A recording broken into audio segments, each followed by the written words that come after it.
He promised me forever, a life filled with laughter, whispered secrets, and endless love. His name was Reed, and to me, he was my everything, my sun, my moon, and all my stars. We had a love that felt like it was plucked from a fairy tale. Our home was a sanctuary, filled with inside jokes and the comforting scent of his favorite coffee brewing in the morning. He was the man I planned my future with, the man I thought I knew better than I knew myself. But behind the perfect smile and the warm hugs, Reed was living a secret life, a life I was never meant to discover. This is the story of how my forever shattered into a million pieces.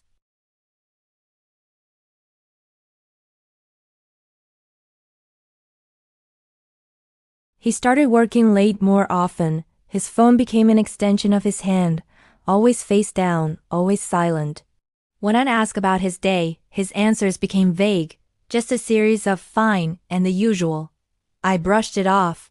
We'd been married for 5 years. Maybe the spark was just settling. We were busy. I was a graphic designer working from home, and he was climbing the corporate ladder in finance. I told myself this was normal, that all long-term relationships hit these lulls. I'd suggest date nights, weekend getaways, anything to reconnect.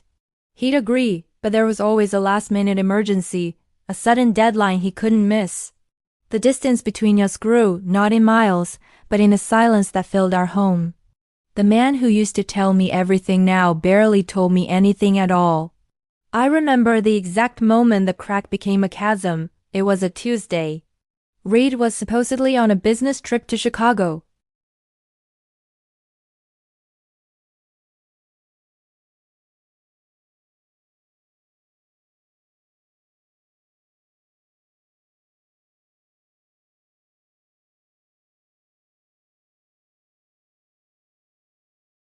It wasn't our joint account. The name on it was his, Reed Peterson, but the address wasn't ours.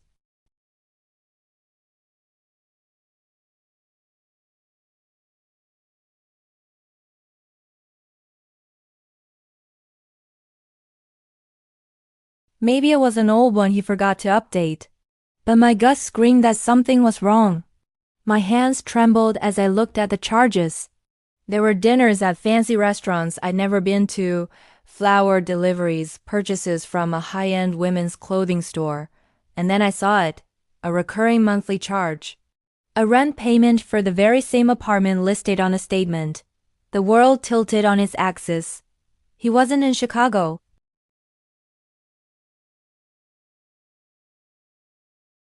It was the faint sound of a television, the same morning news show I had on in our living room. He had lied. The air left my lungs. Who was this person I had married? The man who held my hand and promised to be my partner for life was a stranger. I felt a wave of nausea. All the late nights, the cancelled plans, the guarded phone.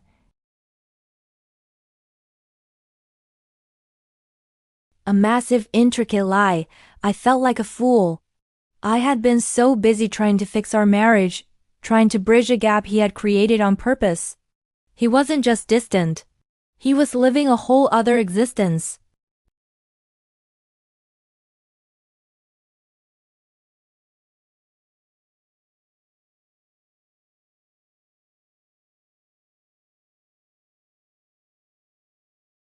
I parked across the street from a modern, chic apartment building.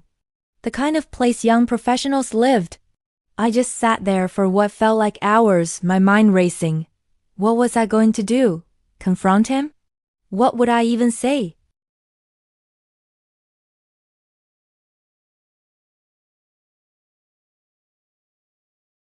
She was laughing at something he said, her hand tucked into the crook of his arm. They looked so happy, so comfortable, so real. And then he leaned in and kissed her, a tender, familiar kiss that he used to give me. In that moment, my world didn't just crack, it imploded.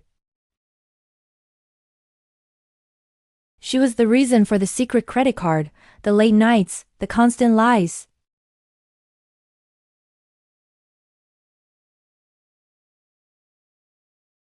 I watched them walk down the street, hand in hand, and drive off in his car. The car I had helped him pick out. The car we took on our first road trip together. Every shared memory was now tainted, poisoned by this betrayal. I drove home in a daze, the tears I had been holding back finally streaming down my face. Our beautiful home felt cold and foreign. Every picture of us on the wall felt like a mockery. The man in those photos, smiling next to me, was a phantom. The love I thought we had was a carefully constructed illusion. I didn't confront him that night. I needed a plan.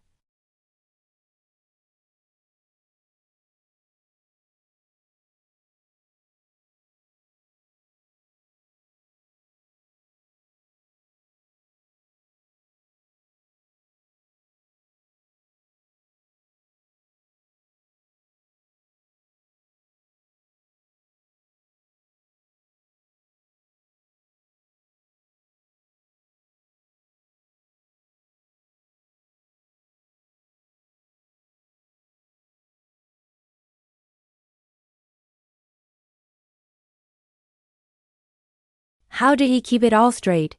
How did he sleep at night? The questions consumed me.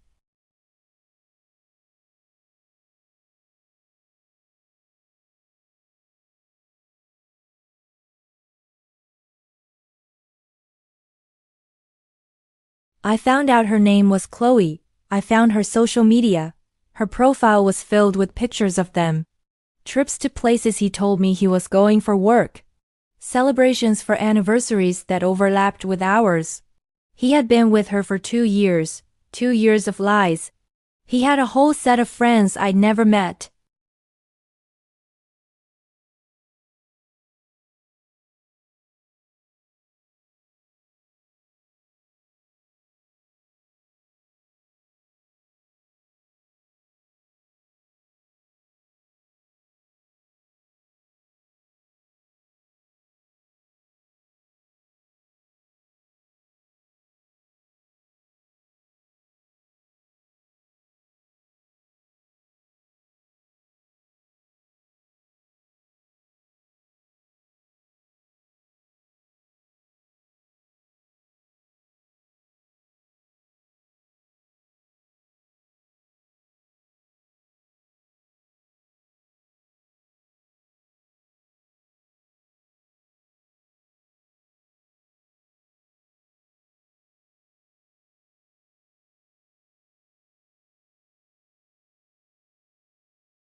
A cornered, pathetic man.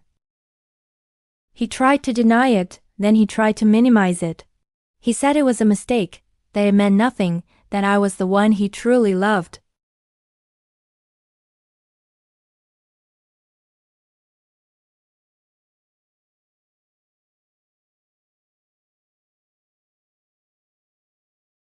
He had lied to me every single day. He had looked me in the eyes.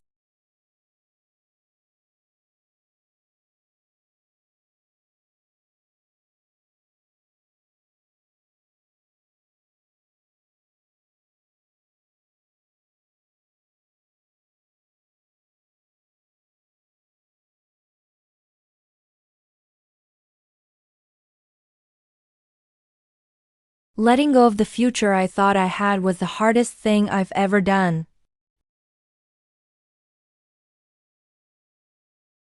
There are days when the sadness washes over me. Healing from a betrayal this deep isn't a straight line. It's a messy, painful process, but I'm learning to rebuild. I'm rediscovering who I am without him. I'm Amaya, not just Ree's wife.